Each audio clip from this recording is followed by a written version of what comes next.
Ya, saya Sukowidodo dari Universitas Airlangga, dari Dewan Pendidikan. Saya agak merinding bertemu dengan ini Bu Gusnul.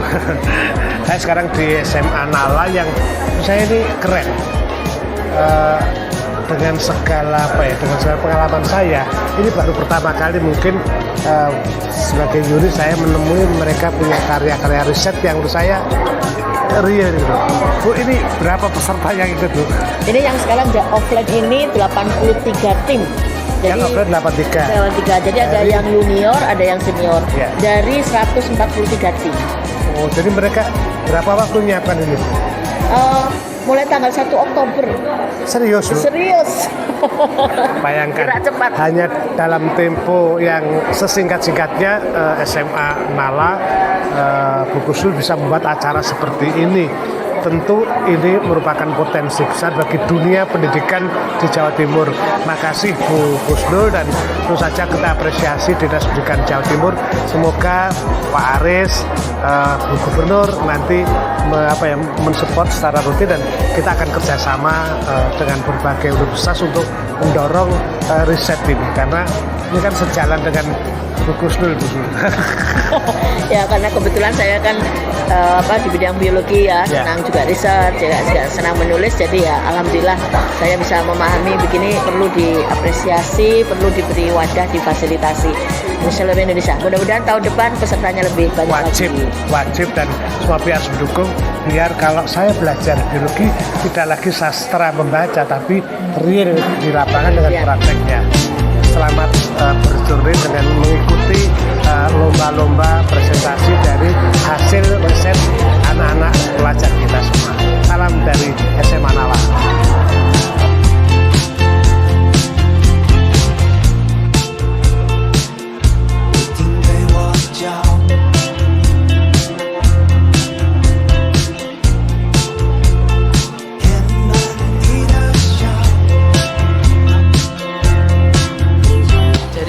Kami membuat sebuah produk mie kering yang berasal dari tulang ceker ayam dan tepung rumput laut.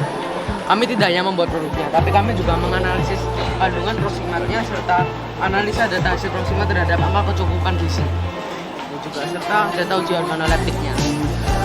Di sini kami membuat dengan cara yang pertama kita menimbang semua tepung, terus kita campurkan semua tepung dengan tepat 2:1. Yang ketiga, kami mencampurkan semua tepung dengan telur. Selanjutnya, kami menambahkan air sampai membentuk adonan. Dan yang keempat, kami menggiling dan mengukus adonan utama. Dan terakhir, kami mengoven dengan suhu 60 derajat Celcius. Jadi berikut ini adalah hasil data uji proximatnya. Bisa dilihat bahwa nama di sini adalah protein dengan nilai kadar 22,38%. Dan berikut ini adalah analisa data proximat terhadap angka kecukupan gizi harian, dari mana bisa dilihat persenannya sangat tinggi. Yang akan dilakukan oleh panitia Nalatiko.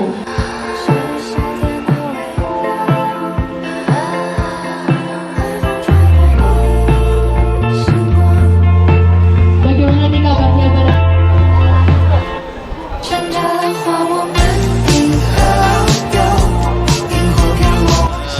Dalam karya kami mengangkat masalah tingkat panas di Indonesia yang sangat tinggi, yang mengakibatkan konsumsi energi di dunia yang sangat besar.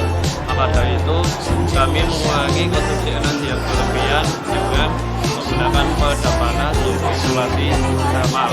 Isolasi thermal kami memilih komposit yang berasal dari komposit itu berasal dari bahan insulasi ramah lingkungan, yaitu pelepah pisang dan bambu. Karena pada serat pelepah pisang dan serat bambu mengandung selulosa yang sangat tinggi. Serat selulosa merupakan struktur yang berongga yang dapat menahan atau menyimpan udara panas dalam insulasi panas tersebut.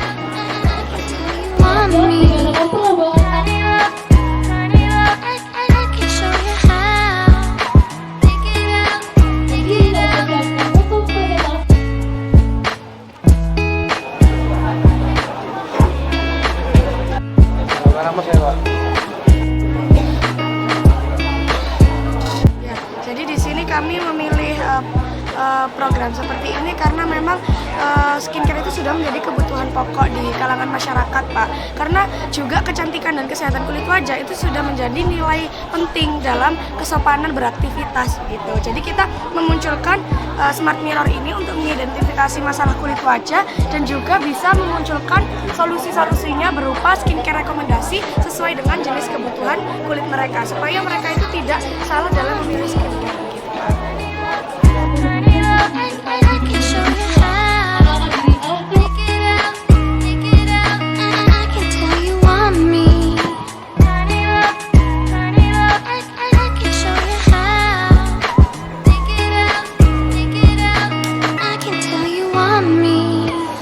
Selamat pagi, kami mempersembahkan sistem interlocking pada kereta api yang fungsinya untuk membuka dan menyediakan jalur bagi kereta api.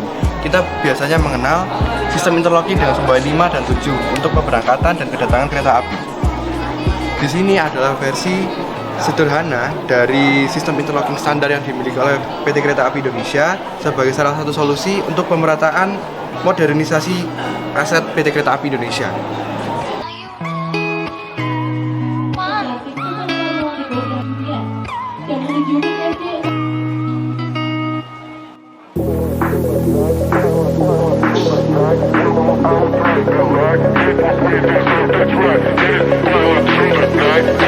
Karya ilmiah ini menjelaskan tentang inovasi ataupun masalah warga yang ada di kampung Jodipan. Masalah-masalah yang paling dominan itu masalah seperti pencemaran sumber air, pengerobosan cat, sampah, dan penumpukan sampah. Nah, masalah-masalah tersebut beberapa ada yang sudah diselesaikan oleh warga sendiri dan beberapa ada yang belum. Nah, yang belum itu akan kami berikan inovasi agar dapat diselesaikan. Dan hasil serta kesimpulannya, mungkin warga Jodipan sudah mampu mengatasi masalah yang dihadapi. Ya, sekian tentang poin-poin penting yang ada di karya ilmiah kami.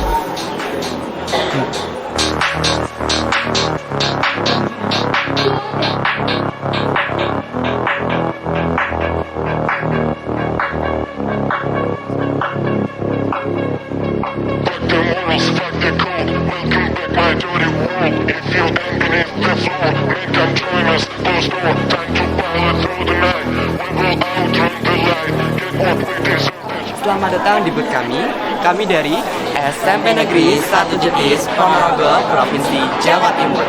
Di sini hasil penelitian kami yang berjudul Steading, Safety Fast Innovation Driving terintegrasi IoT sebagai solusi pencegahan kecelakaan akibat kantuk. Kami melakukan penelitian ini berlatar belakang karena menurut data dari Lintas Marga Daerah tahun 2020, jalan tol merupakan penyumbang kecelakaan paling besar di Indonesia dan jalan tol Cipali yang ada di Jawa Barat dinobatkan sebagai jalan tol paling berbahaya di dunia dengan rasio fatalitas 1 korban per 1 km. Maka dari itu, kami membuat Steading, Safety Fast Innovation Driving terintegrasi IoT sebagai solusi pencegahan kecelakaan akibat kantuk. Selanjutnya mengenai alat dan bahan akan digunakan oleh rekan saya. Adapun alat dan bahan yang kami gunakan pada pembuatan penelitian kami ini yaitu rompi, dinamo, P10, box hitam, Arduino, LM2596, potensiometer, node MCU, box hitam, baterai lipo, tombol, kabel, dan juga sensor jantung. Nah, dari hasil penelitian kami ini didapatkan hasil sebagai berikut. Mungkin Habis bisa menjelaskan.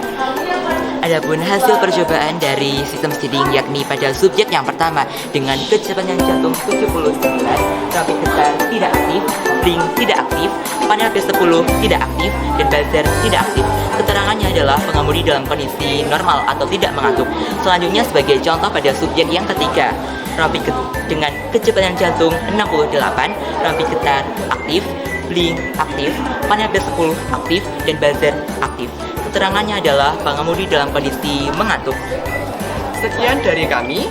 Sayangi nyawa Anda, aman berkendara bersama Steading.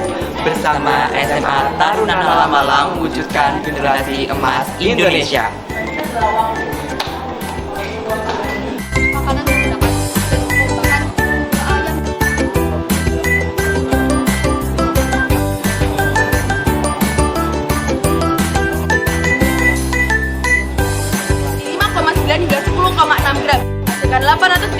3 atau setara dengan 99.000 dengan berbagai pihak teman-teman di kanan.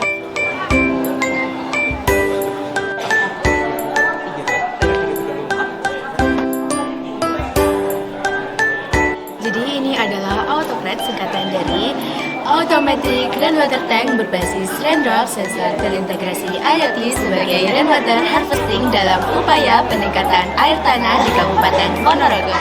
Autocrat ini berfungsi sebagai pengganti tandon, jadi akan menghemat air tanah ketika hujan. Ini akan mendeteksi hujan dan ketika air turun, ini akan terbuka secara otomatis dan lalu menampung air dengan maksimal.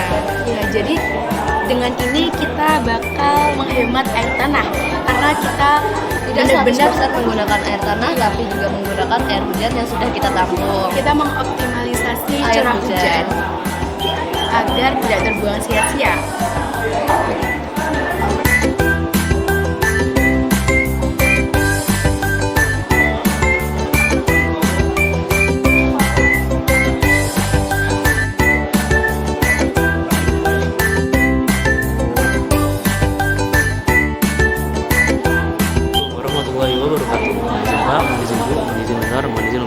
Nama saya Irsyad Abdul Rahman dan bersama rekan saya.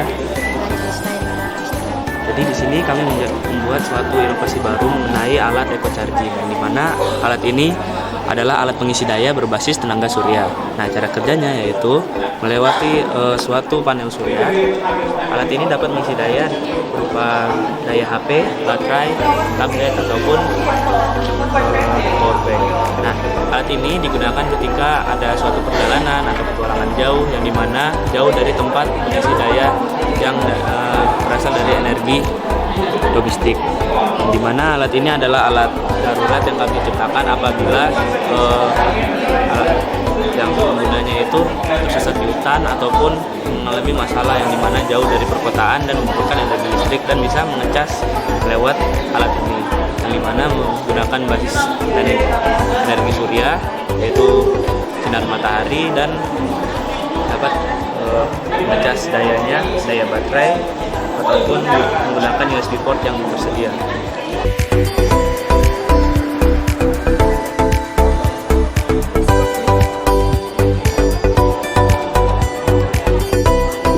Jadi ini tuh komputernya, Pak.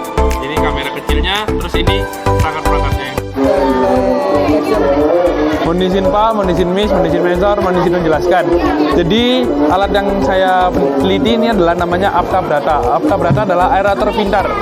Dia ini aerator ini dapat menghemat biaya operasional sekitar 20%. Apa sih yang dihemat dari Aptabrata ini? Yang dihemat itu adalah listriknya. Jadi penggunaan listriknya itu dihemat sekitar 20%. Lalu Aptabrata ini juga memiliki fitur-fitur utama.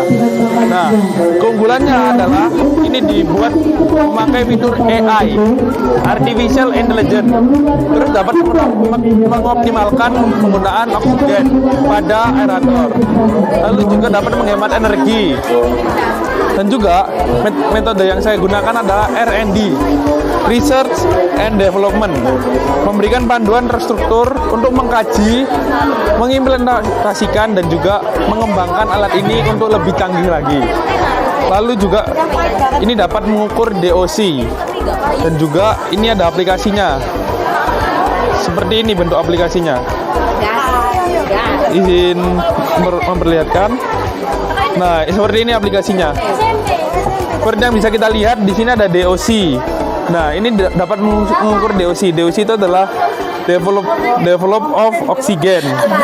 Itu dapat melihat kebutuhan oksigen pada kolam-kolam yang diberi daya. Lalu di sini ada temperatur. Selain melihat DOC, alat ini juga dapat mengukur temperatur dan juga dapat mengukur pH. pH-nya di sini kalau di sini tertulis 7. Nah, pH ini diukur dari apa? Kalau ikan itu membuang tinja atau membuang kotoran, dia akan naik pH-nya. Lalu ada density. Density adalah ukuran per individu. Jadi ikannya itu kalau berkembang itu maka dia akan makin gemuk. Nah, itu akan dilihat kepadatan dari ikan-ikan itu sendiri. Lalu ada salinity. Ini pemberian makan pada pakan satuannya liter per gram. Jadi per 1 liter itu berapa gram yang perlu dibutuhkan. Dan ini waktu untuk DO-nya, ini grafik-grafiknya seperti ini. Nah, kesimpulannya, alat Apta Berata ini dapat mengurangi penggunaan listrik sekitar 20% dan juga dapat mengefisiensikan penggunaan aerator pada budidaya ikan. Dan juga ini sangatlah murah sekali dibandingkan dengan aerator pada umumnya. Harganya itu 4,5 juta. Aerator pada umumnya itu harganya bisa sampai 10 juta, 20 juta. Tapi karena ini dibuat pada sistem aerator kecil yang tidak terlalu memakan banyak tempat, ini dibuat dengan harga 4,5 juta saja. Dibeli ya. Sekian dari saya, terima kasih.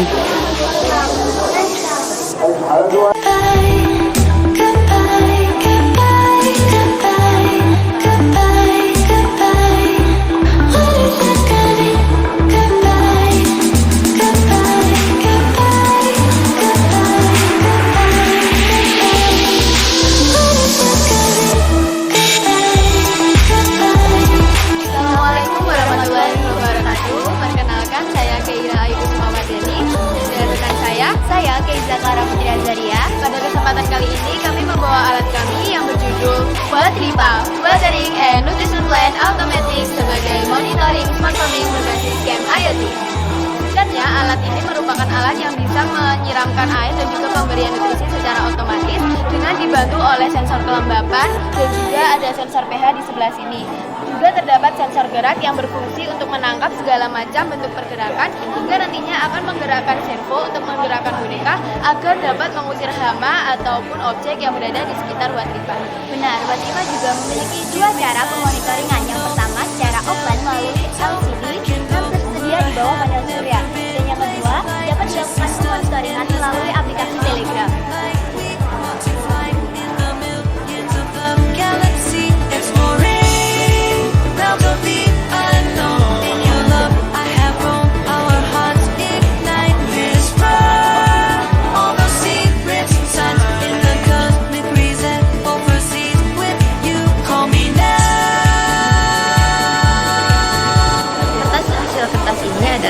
Kertas bekas.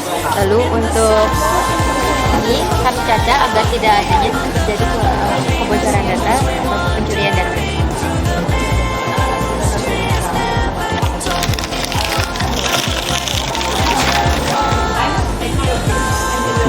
Dan lanjut, apa yang mau dijelaskan tadi? Untuk alat ini bisa menampung hingga bobot 80 kg. Namun bisa ditambah lagi jika bisa terdapat rodanya. Ada lagi? Alat yang sudah kertas yang sudah dicaca bisa dimanfaatkan sebagai barang kerajinan. Contohnya ada ini adalah barang kerajinan dari pencacar sampah. Ini juga. Terus ini ada contoh-contohnya kerajinan tangan.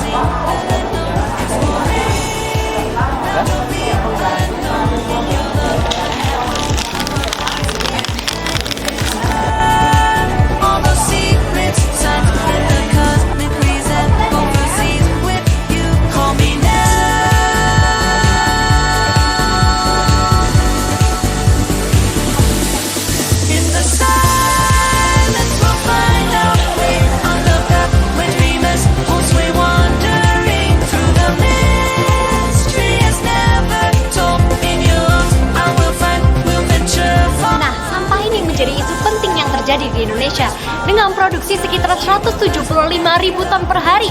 Sampah organik mendominasi komposisi sampah mencapai 41,27%. Nah, limbah organik seperti sisa-sisa makanan dan cangkang telur dapat didaur ulang dan dimanfaatkan untuk mengurangi volume limbah di tempat pembuangan akhir atau TPA. Nah, dan juga dapat mengurangi dampak negatif yang terjadi terhadap lingkungan dan kesehatan masyarakat. Cangkang telur yang kaya akan kalsium karbonat memiliki potensi sebagai zat penyerap yang baik. Di sisi lain, kulit singkong juga bisa menjadi bahan pembuatan cangkang kapsul karena memiliki kandungan nutrisi yang bermanfaat bagi kesehatan seperti protein, serat, pektin, lemak, dan kalsium. Produk yang akan kami kembangkan dalam penelitian ini adalah pembuatan cangkang kapsul menggunakan kulit kulit singkong, dan cangkang telur. Produk ini diharapkan untuk menjadi alternatif yang ramah lingkungan dan ekonomis dibandingkan dengan cangkang telur sintetis.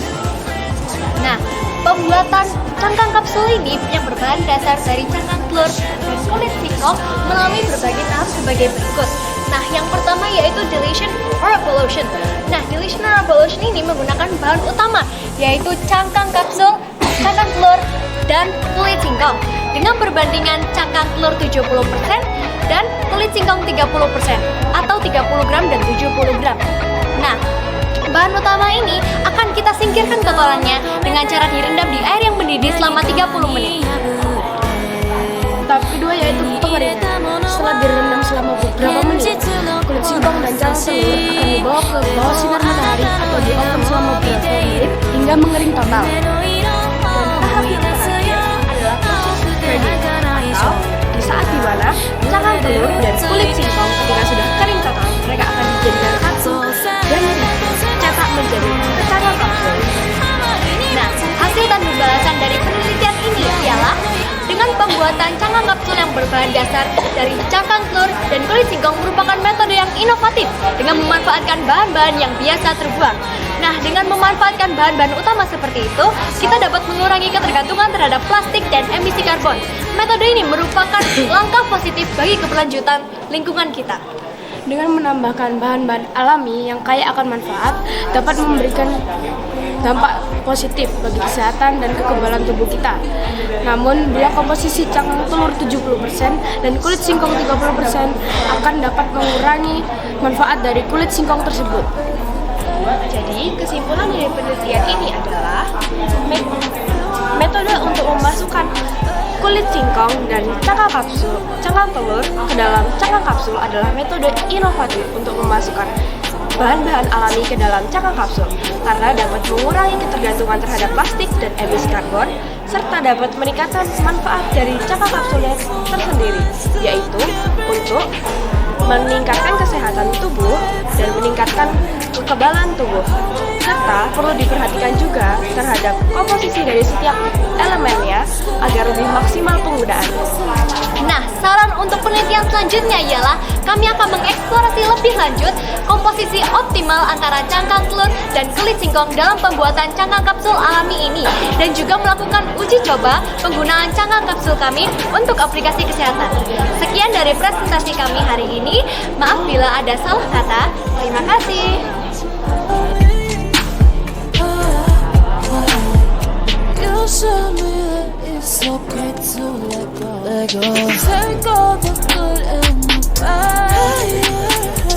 Alat ini yaitu adalah meja maga, alat pengering buih kedelai dari hasil samping pengolahan tempe yang ada di sana.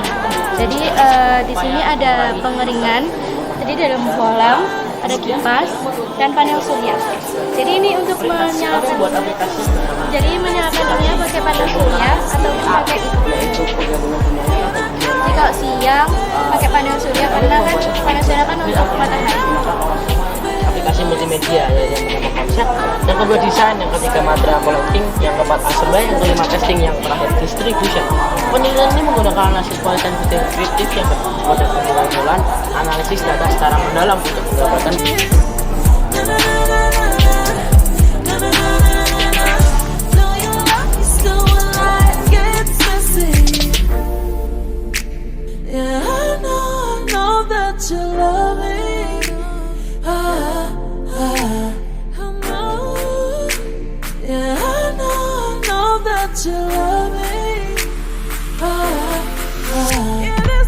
Permisi, izin kami untuk menjelaskan karya kami itu apa sih. Karya kami itu untuk mengurangi polusi udara di Kota Malang dan mengurangi limbah kulit tebu yang tidak digunakan. Limbah kulit tebu yang tidak digunakan kebanyakan dari pabrik gula itu solusinya hanya dibakar dan menyebabkan polusi udara yang membuat masalah kesehatan seperti iritasi mata dan gangguan pernapasan. Untuk cara kerjanya biar dijelaskan oleh Kak Lang. Untuk pembuatan briket ini adalah dengan cara mengeringkan ampas batok kelapa dan ampas kulit tebu. Di sini ada sampelnya. Nah, setelah itu, setelah dibakar, dia akan dihaluskan dengan cara ditumbuk. Setelah itu diberikan tepung tapioka berfungsi sebagai pelekat. Setelah itu dicetak seperti ini. Sekian yang bisa kita jelaskan. Terima kasih.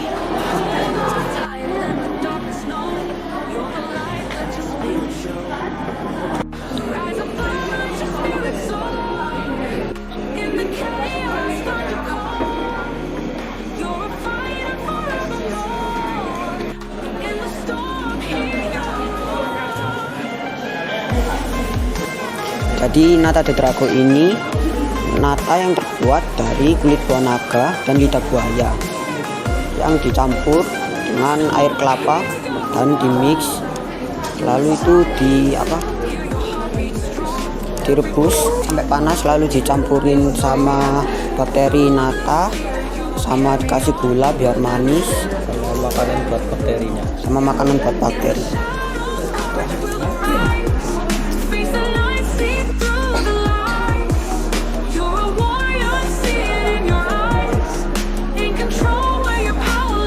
Nama produk kami adalah Carpusin Stoa. Carpusin Stoa ini merupakan obat herbal untuk penyakit sariawan.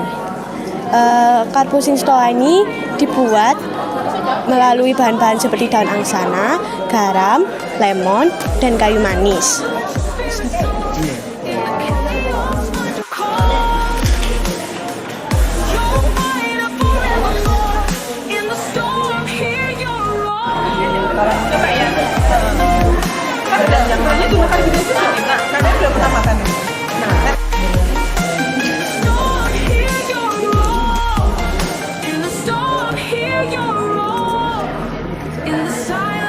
Assalamualaikum warahmatullahi wabarakatuh. Selamat pagi, salam sejahtera. Sebelum saya menyampaikan tentang penelitian kami, saya akan menjelaskan 3 hal penting yang melatar belakangi penelitian kami. Yang pertama, perubahan iklim. Nah, berakibatnya naiknya jentiknya demam berdarah itu membuat Kota Malang menjadi salah satu daerah yang tinggi akan DBD-nya di Jawa Timur. Yang kedua, potensi. Nah, biasanya saat musim peralihan dari musim panas ke musim penghujan, banyak sekali tanaman atau pohon salah satunya buah jambu biji. Nah, ini kita jadikan kesempatan untuk bagaimana cara kita untuk menaikkan trombosit dalam darah. Yang ketiga, solusi. Kita membuat produk yang memiliki kandungan vitamin C dan zat besi yang tinggi untuk membantu penderita DBD. Nah, produk kami juga disukai oleh anak-anak. Selanjutnya, izinkan saya menyampaikan presentasi dengan judul Bombava Fortifikasi Jambu Biji Merah Pesidium Guajava Leaves sebagai peningkat trombosit. Saya Najwa Jinan Azhara dan teman saya Almaira Zahani, kami dari SMP Negeri 3 Malang. Karya kami sudah memiliki kode etik sebagai perwujudan legalitas karya kami. Referensi yang kami gunakan adalah jurnal dan artikel. Metode penelitian kami menggunakan metode pengukuran data, yaitu data primer dan data sekunder. Rancangan penelitian kami menggunakan sampel dan 3 kali pengulangan.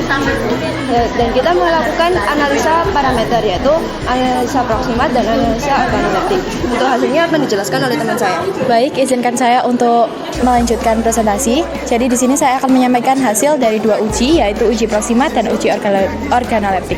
Pada uji proksimat, kami menguji kadar protein yang hasilnya sebesar 3,1%, kadar lemak sebesar 5,67%, setelah itu ada kadar karbohidrat sebesar 16,58%, kadar air sebesar 14%, dan kadar abu total ada kalsium sebesar 1,03 mg, ada fosfor sebesar 0,3 mg, dan ada Fe atau zat besi sebesar 2,3 mg yang berarti itu tinggi pada kandungan kami. Setelah itu juga ada flavonoid sebesar 1,02%, ada E. coli yang tidak terdeteksi atau tidak ada.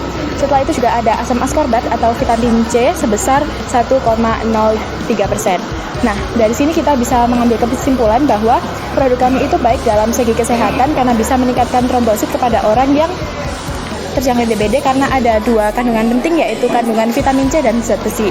Setelah itu dari segi sosial kita juga bisa mengambil bahwa SDA dan SDM dan UMKM di Malang itu dapat diuntungkan karena jika kita lebih banyak memproduksi Bombava ini, maka jambu biji yang ada di Malang ini juga dapat banyak digunakan, dan petani dan pedagang jambu biji merah yang ada di Malang itu juga dapat diuntungkan karena banyaknya produksi tembakau ini. Terima kasih, sekian dari kami. Ya. Fortifikasi jambu biji. Biji juga ikut yang diolah ya? Yang diolah ini biji juga itu? Iya, nanti disaring jambu bijinya. Jadi di blender dulu semuanya baru disaring. Saring. Sampai kalau bijinya kulitnya juga ya? Kalau kulitnya tidak. Kulit enggak? Kulit iya.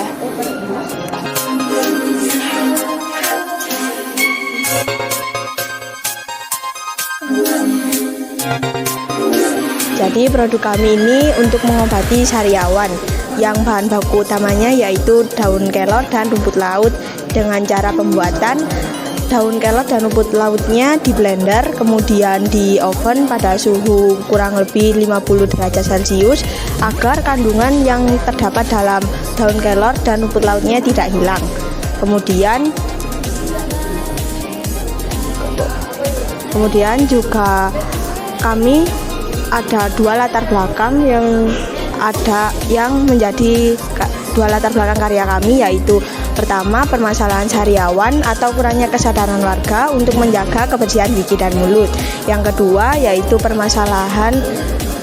yaitu potensi kandungan dan manfaat daun kelor serta rumput laut yang dapat membantu mengobati rasa sakit sariawan. Sudah.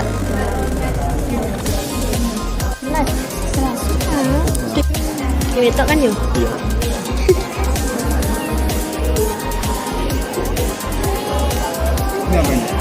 Itu kopi boba karya kami yang terbuat dari daun bidara, bunga telang, dan daun stevia sebagai obat pencegahan diabetes.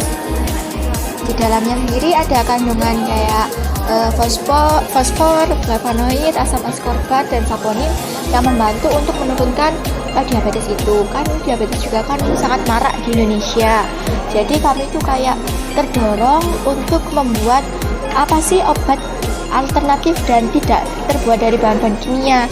Jadi kami itu membudidayakan sumber daya di lingkungan sekitar. Apalagi daun bidara sama bunga telang itu sering dikira oleh masyarakat itu kan tumbuhan liar. Jadi kami membuat itu menjadi sebuah inovasi baru yang menguntungkan bagi masyarakat dan bagi kami. Apa sih?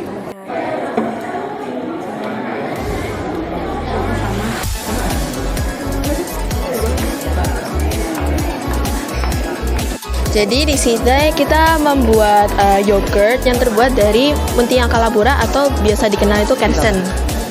Jadi prosesnya itu pertama kita tuangkan sekitar 1 liter susu. Habis itu kita panaskan dan kita tambahkan starter bakteri dan juga fortifikasikan Muntinga Kalaburanya. Jadi kita yang kita pakai itu jus dari Kersennya. Jadi kita masukkan ke dalam susunya, lalu kita panaskan dan dinginkan, lalu kita tunggu selama 1 hari agar bakterinya itu bisa tumbuh dan akhirnya terbentuk menjadi yogurt, lalu kita dinginkan dan yogurtnya akhirnya dapat dikonsumsi.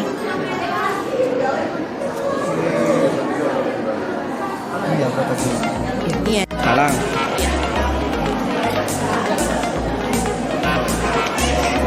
Assalamualaikum warahmatullahi wabarakatuh. Selamat pagi, perkenalkan saya Amir Anil Zahra dari SMP Negeri 3 dan rekan saya Felicia Putri Ayani dari SMP 3. Di sini saya akan menjelaskan dan presentasikan mengenai karya penelitian kami. Nah, sebelumnya pasti menurut kalian semua TikTok itu bisa membawa pengaruh buruk atau dampak buruk bagi remaja di zaman sekarang. Tetapi TikTok itu juga bisa dijadikan sebagai sarana edukasi. Dan 9 dari 10 remaja di Indonesia pasti menggunakan dan memiliki aplikasi TikTok. Namun TikTok itu juga bisa dijadikan sebagai sarana edukasi dan pemberitahuan seperti ini ya. Lalu TikTok juga termasuk di salah satu penyebab hilangnya budaya Indonesia dikarenakan remaja saat sekarang atau yang bisa kita sebut Gen Z itu mulai tidak peduli atau mulai menganggurkan budaya-budaya kita, malah mengikuti konten-konten yang ditampilkan di aplikasi ini dan terbawa oleh budaya luar. Nah, selanjutnya akan dijelaskan oleh teman saya.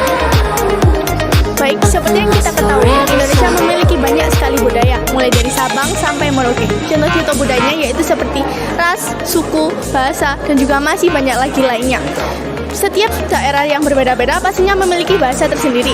Contohnya di Jawa Timur, tepatnya di Kota Malang, selain menggunakan bahasa Jawa juga menggunakan satu bahasa lokal, yaitu bahasa Walian. Bahasa Walian dulunya digunakan pada saat zaman penjajahan, dikarenakan para penjajah sudah mengetahui bahasa sehari-hari yang digunakan pada saat zaman itu, yaitu bahasa Indonesia. Maka dari itu, warga Kota Malang memutuskan untuk menggunakan bahasa Walian sebagai sarana berkomunikasi satu sama lain. Sayangnya, saat ini bahasa Walian sudah mulai memudar dikarenakan salah satu pengaruhnya yaitu para pemuda di Indonesia atau yang sering disebut dengan Gen Z mulai melupakan bahasa kita. Nah, ini yang akan kami bahas, yaitu implementasi bahasa Walian pada Gen Z melalui media TikTok.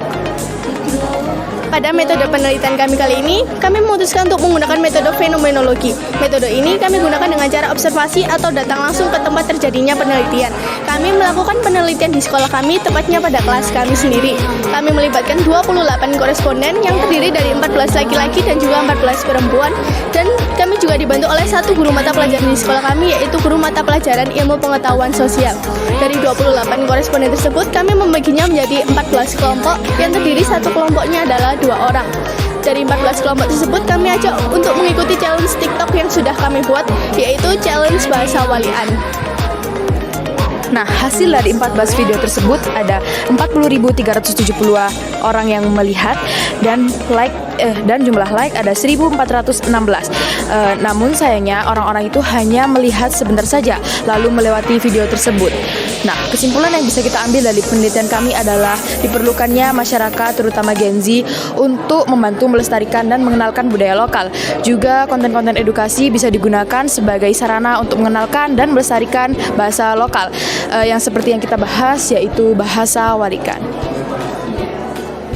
Dari penelitian kami mendapatkan banyak sekali saran. Di antaranya yang pertama, masyarakat mengetahui menyebarkan konten bahasa Walian. Yang kedua, masyarakat mengetahui dan juga menyebarkan seluruh budaya yang ada di Indonesia. Yang ketiga, para guru dapat menjadikan penelitian kami sebagai referensi untuk ajang pembelajaran di sekolah. Nah, kami juga mendapatkan beberapa referensi dari jurnal dan artikel. Terima kasih telah mendengarkan kami. Osop Kiwalan Budaya Warisan Leluhur. Wassalamualaikum warahmatullahi wabarakatuh.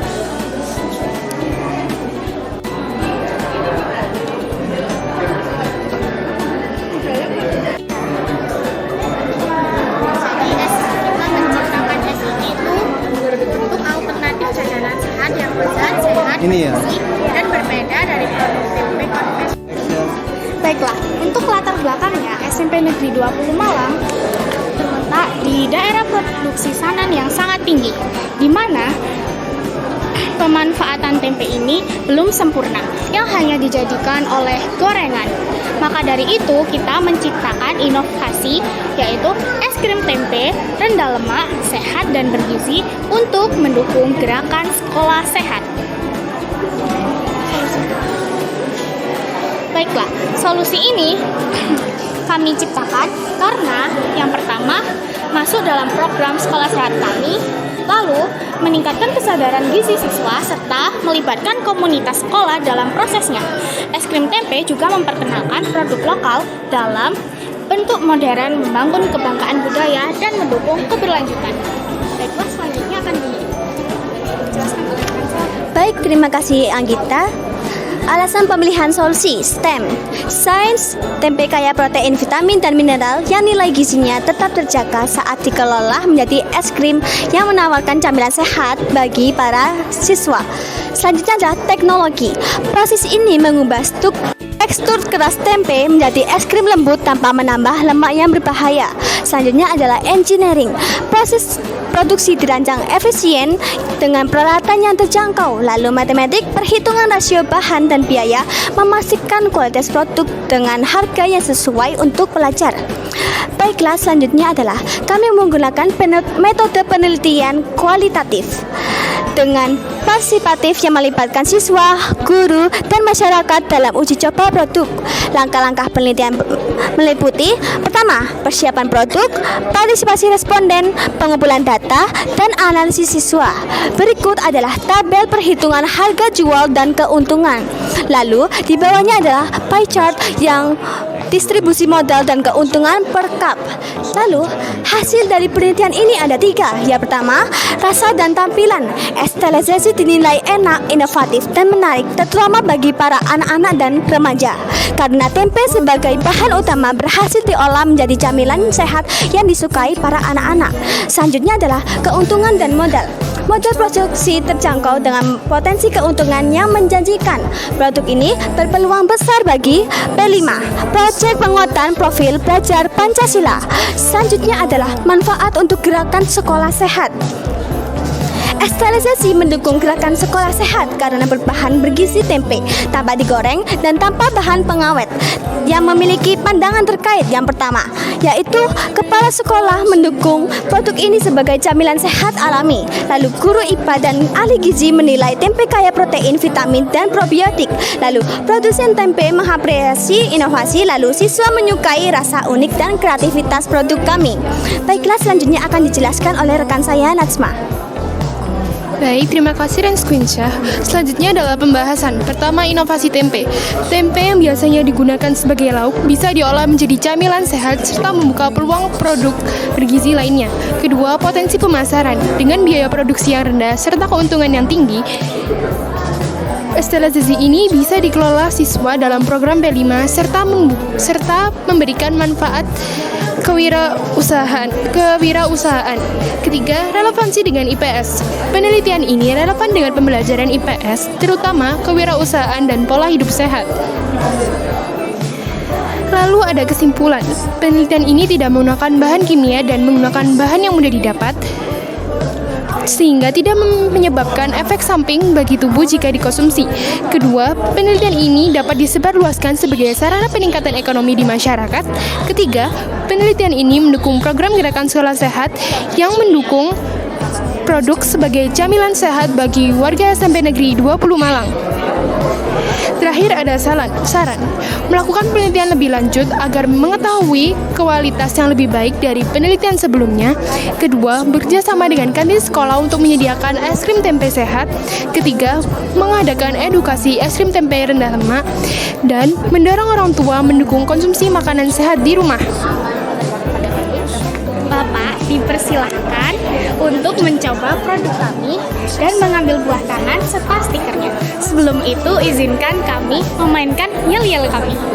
Bersama es teh lezzetzi, giziku seimbang, sekolahku sehat. Terima kasih.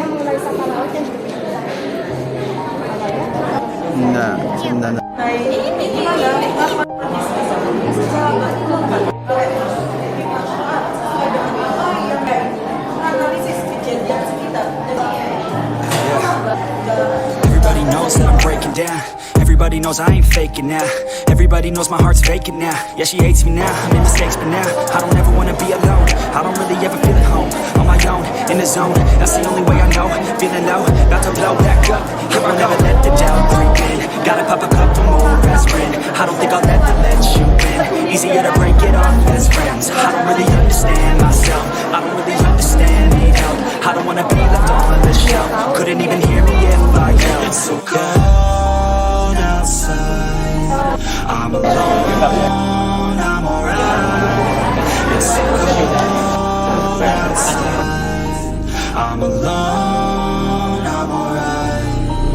It's so cold.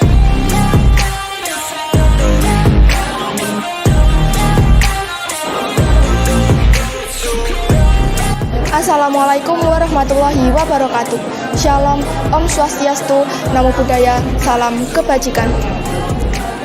Pada kesempatan kali ini, saya akan mempresentasikan hasil dari penelitian saya yang berjudul Eksistensi Pandan Laut pada Peradaban Kediri Kuno sebagai Inspirasi Ekonomi Kreatif dan Pelestarian Alam.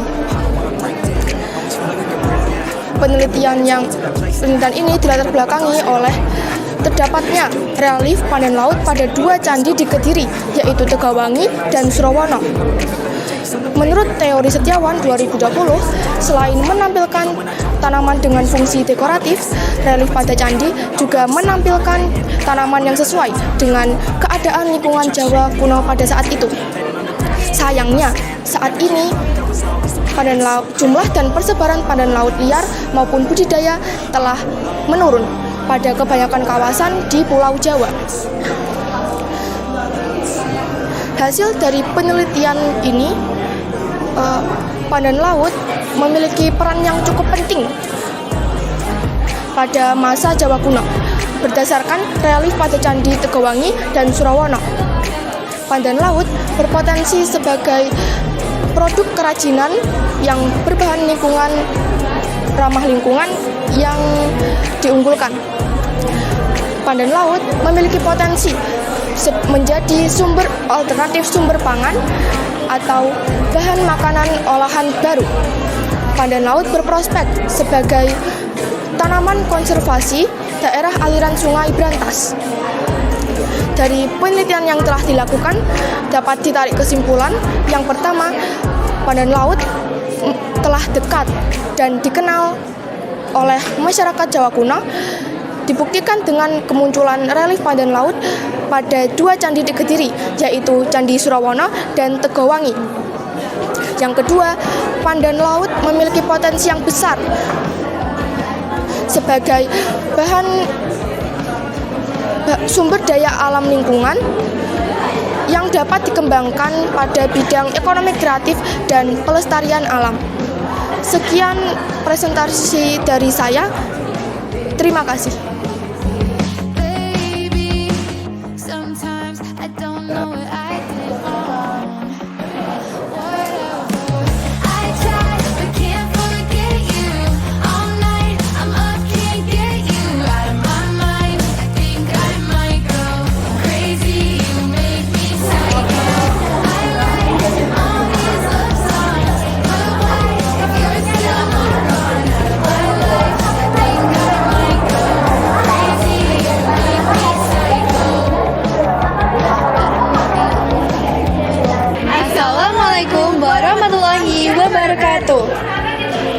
Halo semuanya, perkenalkan kami dari Make a Cheese Team. Dengan saya Zeta Raya Aisyah Sertifani dan rekan saya Anu Fazira Gina Nabila. Kami dari SMP Negeri 1 Jetis Ponorogo, Provinsi Jawa Timur. Pada kesempatan kali ini kami akan mempresentasikan hasil karya kami yang berjudul Word Match Giant Book sebagai media peningkatan karakter berkebinekaan global melalui proyek profil pelajar Pancasila. Baik, jadi adapun latar belakang dari penelitian kami ini adalah pendidikan di Indonesia itu kan semakin meningkat dari zaman ke zaman. Pastinya sudah banyak sekali dong hal yang berubah di dalam pendidikan di Indonesia. Salah satunya adalah proyek penguatan profil pelajar Pancasila atau yang biasa kita sebut dengan P5. Nah, P5 ini memiliki perannya masing-masing dalam membentuk karakter yang baik. Seperti pada poin kedua yang berbunyi berkebinekaan global. Untuk mencapai hal tersebut, kita diharuskan untuk mempertahankan budaya asli, lokalitas, dan juga identitas Indonesia. Namun, kita juga tetap harus terbuka sebagai bentuk menghargai. Nah, dalam era revolusi keempat ini, kita semua dituntut untuk menguasai beberapa bahasa agar dapat bisa berkomunikasi secara global, terutama bahasa Inggris, yaitu bahasa internasional. Nah, namun sayangnya, anak-anak muda zaman sekarang masih banyak yang kurang bisa berbahasa Inggris dan juga rendahnya kesadaran tentang berkebinekaan global. Dan dari masalah tersebut, kami menciptakan Word Match Giant Book sebagai media peningkatan karakter berkebinekaan global melalui proyek profil pelajar Pancasila. Jadi, kita bisa belajar budaya kita, dan tapi kita juga tetap harus bisa belajar bahasa asing yang bertujuan agar budaya kita ini bisa kita kenalkan ke kancah internasional yang lebih luas.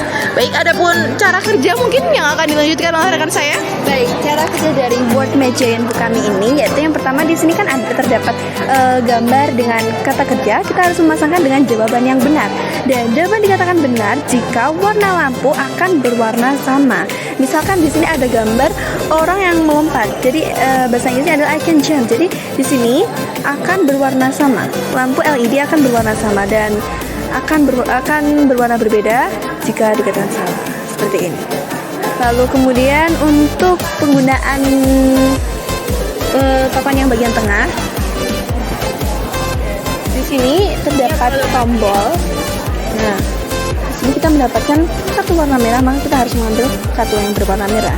Di sini terdapat the Pindu dance was originally a worship dance that was often performed in temples, places of worship, or Hindus. This dance symbolizes the coming of the dead to the world.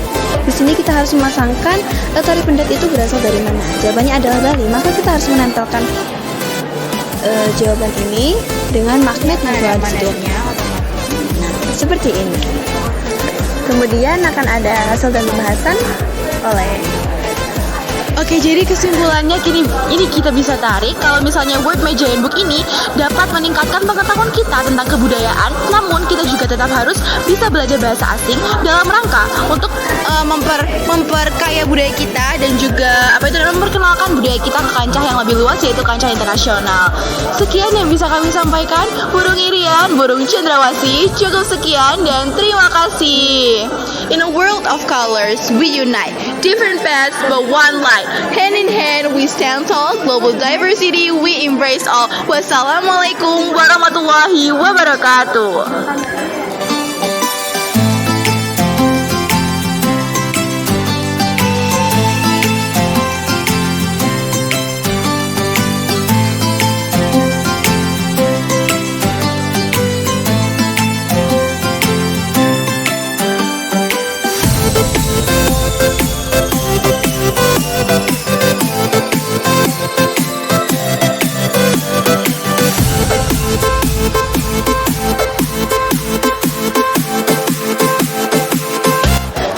Di depan kami ini merupakan salah satu hasil dari kami, yaitu adalah SNF yang merupakan sebuah snack bar yang terdiri dari berbagai macam ingredients yang bisa dilihat dari sini. Terdapat biji labu, lalu ada ikan bandeng, oat dan juga kismis. Nah, snack bar kami ini berfungsi untuk mengatasi anemia. Hal ini kita bisa lihat dari ingredients yang ada. Bahwasanya ikan bandeng ini terdapat zat besi yang sangat tinggi, sehingga nantinya kami berharap bahwasanya snack bar kami ini dapat diperjualbelikan bebas dan dapat dikonsumsi oleh ibu hamil, lalu oleh remaja putri dan sebagainya.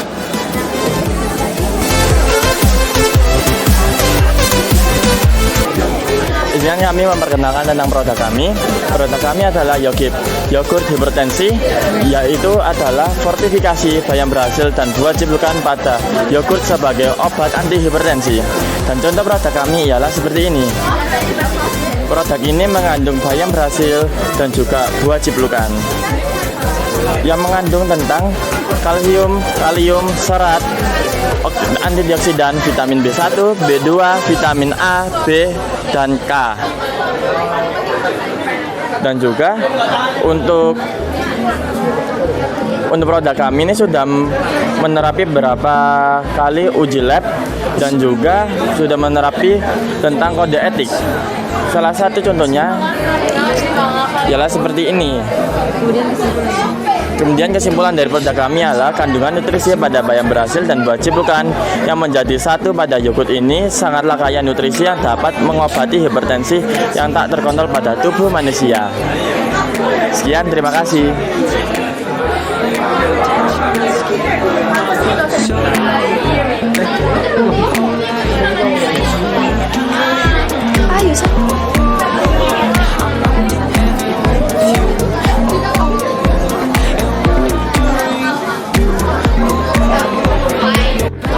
Gel prokoagulan dengan bahan dasar buah maja serta rumput laut yang diproses hingga membentuk gel prokoagulan yang digunakan untuk menyembuhkan luka sayat.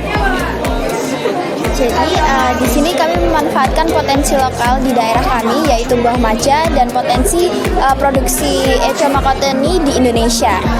Di sini kami menemukan beberapa perkebunan yang ada di sekitar kami, yaitu perkebunan di Sidoarjo, buah maja, lalu juga Indonesia juga penghasil Ecomacoteni terbesar juga.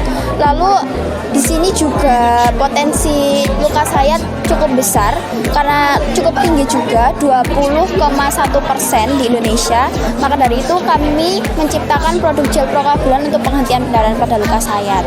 Di sini kami sudah melakukan beberapa uji dan sudah dilegalitas oleh Universitas Brawijaya. Berikut merupakan kode etik yang kami punya. Lalu untuk metode yang kami gunakan, di sini kami menggunakan metode eksperimental laboratorium secara in vivo. Lalu juga kami di sini ada 4 parameter uji, yaitu FTIR, fitofarmaka, ANOVA, dan Kruskal-Wallis. Dan kami juga mempunyai 21 hewan mencit yang dibagi menjadi 7 kelompok dan 3 hewan mencit setiap kelompoknya. Di sini bisa dilihat hasil uji kami, ada fitofarmaka di sini untuk mengetahui kandungan buah maja. Jadi buah maja di sini memiliki 3 kandungan utama untuk penghentian pendarahan luka sayat, yaitu kalsium, flavonoid, dan asam askorbat. Lalu juga FTIR di sini untuk mengetahui kandungan dari Echinacea untuk pembentukan gel prokoagulan kami. Lalu berikut merupakan hasil persebaran gel kami. Ini merupakan breeding time dan clotting time dari hasil uji kami ke hewan uji kami. Lalu di sini untuk waktu-waktunya, untuk bleeding time di sini pada keterangan kelompok 4 asam tranexamat atau kontrol positif menyebutkan bahwa kelompok tersebut lebih cepat dibanding perlakuan lainnya karena perforasi hanya mengenai vena femoralis saja, sehingga darah yang keluar cepat berhenti karena darah yang keluar cukup sedikit. Dan untuk clotting time-nya di sini seluruh kelompok memiliki pembekuan darah kurang dari 900 detik. Artinya hewan uji kita tidak ada yang kelainan dan cukup baik untuk penghentian pendarahan luka sayat. Untuk kesimpulannya ya di sini kandungan kita ada asam askorbat, flavonoid, dan kalsium yang untuk penghentian pendarahan luka sayat, dan gel dengan kandungan 95 Echinacea sangat baik untuk produk kita. Dan untuk sarannya kita perlu uji klinis lebih lanjut dan perlu adanya perforasi yang mengenai seluruh vena femoralis dan arteri femoralis agar dapat pengujian secara lengkap dan terperinci. Berikut merupakan dokumentasi kami dari inspirasi sampai laporan. Baik, sudah. Terima kasih.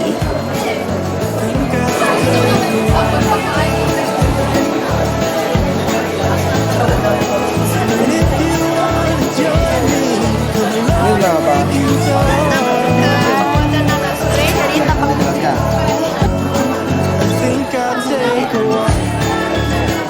kami di sini dari Ekotema, penelitian kami adalah tentang nanospray ekstraksi tapak liman untuk penyembuhan luka terbuka, terkhususnya luka kronis. Jadi di sini kami menggunakan berbagai macam metode. Yang Pertama, kami mengambil daun tapak liman dari Universitas Brawijaya, kemudian kami cuci, kami keringkan, kemudian kami cacah hingga mendapatkan 300 gram daun halus. Kemudian daun halus tersebut direndam menggunakan pelarut etanol 96% dan maserasi dilakukan selama 3 kali 24 jam dengan pengadukan setiap 24 jam. Kemudian ekstraksi akan disaring untuk memisahkan residu dan filtrat, dan proses ini dilakukan berulang kali. Kemudian ekstraksi akan dimasukkan ke dalam rotary evaporator dalam suhu 70 hingga 80 derajat Celcius hingga ekstraksi berbentuk seperti pasta. Kemudian ekstraksi akan ditimbang menggunakan neraca analitik. Kami juga melewati berbagai macam uji. Di sini ada uji antibakteri terhadap Staphylococcus aureus, uji fisokimia, uji nanopartikel, dan juga uji subkutan. Ini adalah hasil untuk uji zona inhibisi. Jadi dari hasil uji zona inhibisi atau uji antibakterial yang kami lakukan menggunakan metode difusi cakram Kirby-Bauer untuk menentukan besarnya zona hambatan yang dibentuk. Kami menggunakan berbagai konsentrasi yaitu 6,25%, 12,5%, 25%, dan 50% dan 100%. Yang mana dari hasil pengamatan tersebut dapat kita simpulkan bahwa tapak liman memiliki aktivitas antibakterial yang cukup signifikan terhadap bakteri Staphylococcus aureus. Di sini ada untuk hasil dari tipe nanoemulsi dan juga organoleptik. Ekotema ini tergolong ke dalam homogenik, di mana dalam penyemprotannya ini tidak terjadi penggumpalan dan tidak menimbulkan bekas apapun.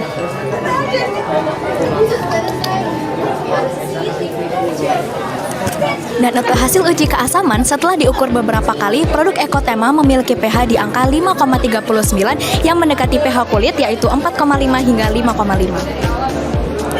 Di sini kami juga menggunakan instrumen PSA Shimadzu 7500 Nano untuk menembakkan sinar laser berintensitas tinggi dan mendapatkan hasil nanopartikel yaitu 17 nanometer.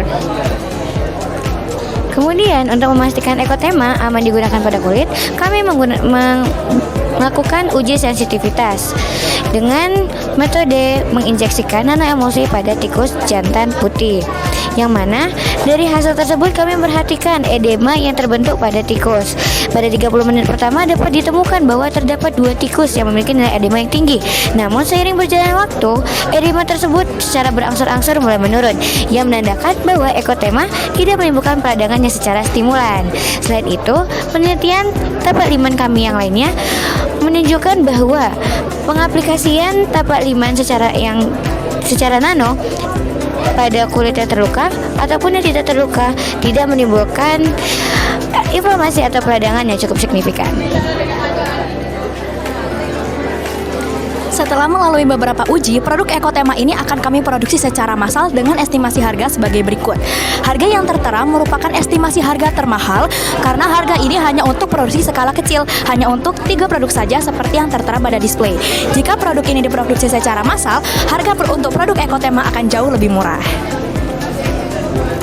Nah, tentu saja ekotema ini tidak akan berhenti di sini saja. Kami akan mengembangkan ekotema ke tahap yang lebih luas, di mana kami sudah mengajukan untuk kode etik penelitian dari Kementerian Kesehatan untuk kemudian diujikan pada tikus luka diabetes dan juga perbandingan terhadap obat konvensional lainnya. Ini adalah rancangan dari kemasan ekotema ke depannya. Terima kasih. Ekotema, effective herbs, effective heals.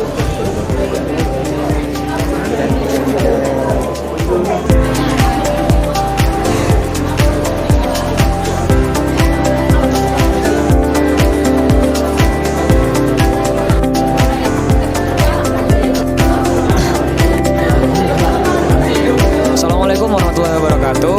Jadi di sini saya akan menjelaskan tentang proyek kami yang berjudul Efektivitas Ekoenzim sebagai Agen Pembasmi Larva Aedes aegypti. Jadi di sini ada beberapa ekoenzim yang sudah kami encerkan dari kadar 100% menjadi beberapa kadar, yakni kadar 5%, 10%, 20%, 30% hingga kadar 50%. Dan dari beberapa rentang kadar yang kita encerkan, kita menguji efektivitas tiap-tiap kadar menggunakan SPSS dan ditemukan kadar yang paling efektif adalah kadar 10%. Kadar 10% mampu membunuh larva Aedes aegypti di atas 50% dari total sampel yang diujikan selama rentang waktu 18 jam.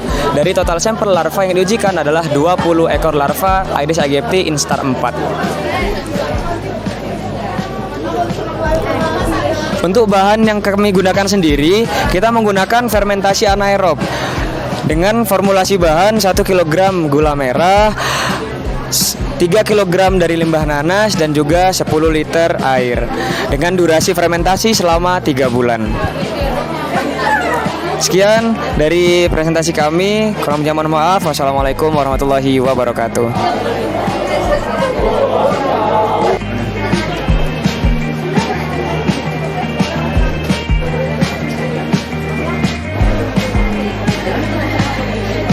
Ini apa ini? Briket, Pak. Oh, briket. Buat bintaro sama ampas tebu. Jadi selama ini kan kita menggunakan bahan bakar fosil untuk sebagai bahan bakar utama. Nah, kami sekarang menginformasikan bahan bakar alternatif baru yang berupa briket yang terbuat dari bintaro dan ampas tebu.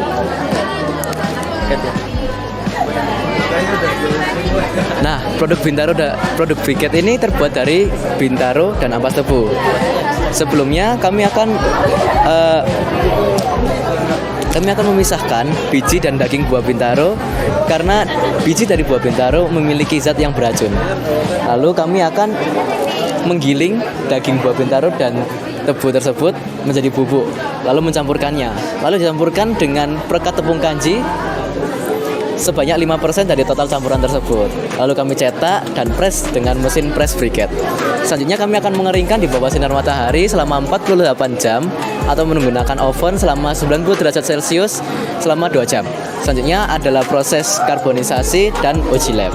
Uji lab terdiri dari uji kalori, uji abu, uji pH, dan uji kadar air. Nah, karena ketersediaan bahan bakunya seperti seperti bintaro dan ampas tebunya banyak, jadi kita bisa membuat briket ini lebih mudah dan lebih ekonomis nanti. Produk briket kami juga sudah lulus SNI sebagai data seperti berikut. Baik, sekian presentasi dari kami. Terima kasih.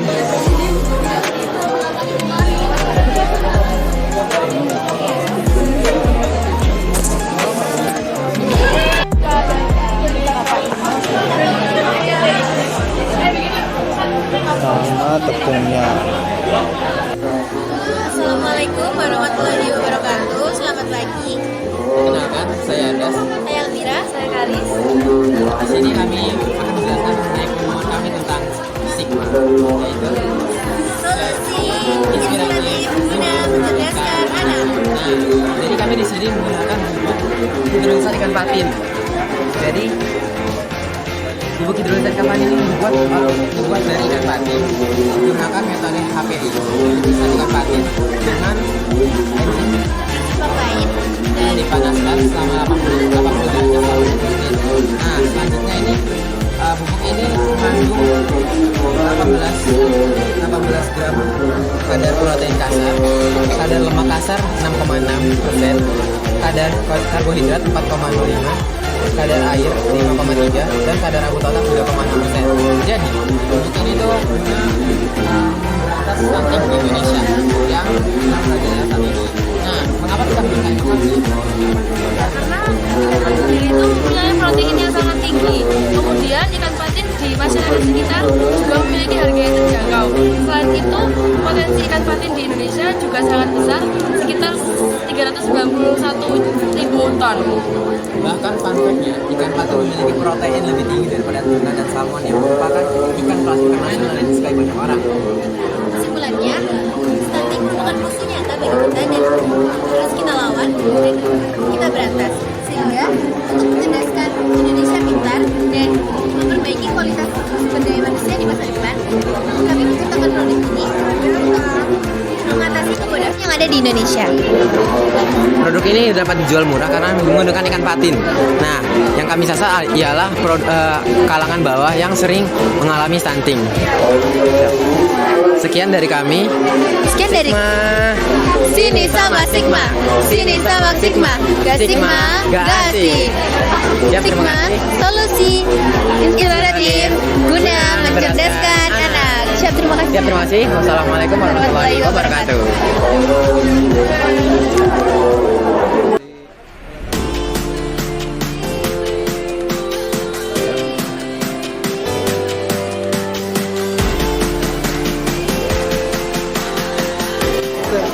Baik, selamat pagi. Kami dari delegasi SMA Negeri 5 Taruna Brawijaya sedang melaksanakan perlombaan penelitian di SMA Negeri Taruna Nala, Jawa Timur. Yang kami teliti ialah Pak Dejali atau pakan alternatif budidaya udang Faname yang terbuat dari dedak, jagung, dan kulit limbah kepala udang. Kami di sini melakukan riset selama 1 bulan, tepatnya dari 10 Oktober hingga 10 November 2024, bertepatan di Desa Sukoanyar, Kecamatan Turi, Kabupaten Lamongan, dan di sekolah kami sendiri di SMA Negeri 5 Taruna Brawijaya, Jawa Timur. Kami melakukan riset secara langsung bersama narasumber terkait. Kami melakukan di sana selama 2 hari 1 malam. Kemudian kita melakukan uji coba langsung di tambaknya dengan berkomunikasi dengan narasumber dan memanen udangnya yang sudah diberikan pada pakan udang sendiri. Kemudian untuk formulasinya ini kami sudah buat dalam bentuk 1 kg dan kami jual dengan harga 12.000 dengan sudah melakukan penekanan harga yang pada umumnya berharga 15.000 hingga 30.000. Kami sudah menekan harga hingga angka 12.000 selama sebesar 1 kg. Untuk keunggulan produk ini dapat dari protein-proteinnya dapat mempercepat pertumbuhan udangnya dari beratnya hingga besarnya, dan terdapat beberapa cara untuk melakukan pembudidaya udang menggunakan pakan tersebut. Dan kami harapkan untuk bisa bekerjasama langsung dengan Dinas Perikanan Kabupaten Lamongan dan warga terkait untuk terus mengembangkan potensi Pak Dejali, pakan udang dari dedak, jagung, dan limbah kepala udang. Sekian dari kami. Wassalamualaikum warahmatullahi wabarakatuh. Widya, Wirigda, Wigunayasa.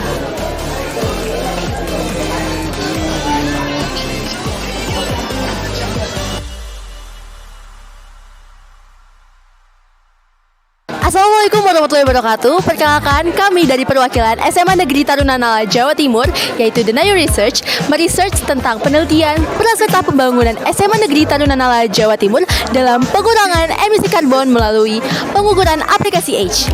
Di mana tujuan penelitian kami yaitu mengetahui apakah SMA Negeri Tarunanala ini sudah berbasis gedung green building, dan yang kedua, berapa efisiensi penggunaan energi, konsumsi air, dan juga material bangunan ramah lingkungan yang berada di Pulau Giliang dan Pulau Gili Putaran. Jadi, kesan saya selama mengikuti perlombaan ini adalah asik karena saya bisa mendapatkan banyak wawasan baru, saya bisa mendapatkan banyak pelajaran baru yang mungkin kedepannya bisa bermanfaat untuk saya. Tidak hanya mendapatkan wawasan, di sini kita juga bisa mencari teman baru, relasi baru, untuk sharing ke depannya, berbagi ilmu, serta belajar bersama. Sekian dari kami, terima kasih. Wassalamualaikum warahmatullahi wabarakatuh.